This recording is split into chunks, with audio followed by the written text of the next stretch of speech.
সবাই বলে ভুলে যাও, ভালো থাকবে, কিন্তু আমি তাদেরকে কিভাবে বোঝাই? হঠাৎ ঘুম ভেঙে গেলে আমার সবার আগে তার কথাই মনে পড়ে। জীবনে যাই হোক না কেন, কখনো হাসতে ভুলে যেও না। এই হাসিটাই তোমাকে বেঁচে থাকার জন্য শক্তি ও সাহস যোগাবে।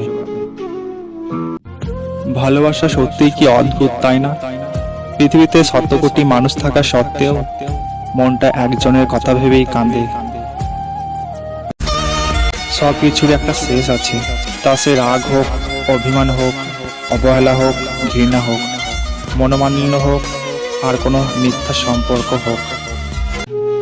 কেউ ভালোবেসে তার ভালোবাসা মানুষটাকে আপন করে পায়, আবার কেউ ভালোবেসে তার প্রিয় মানুষটিকে সবটুকু উজাড় করে দিয়েও একেবারে নিঃস্ব হয়ে যায়। ভালোবাসা কখনো সময় বা বয়সের কাছে হেরে যায় না, হেরে যায় বিশ্বাস আর অবহেলার কাছে।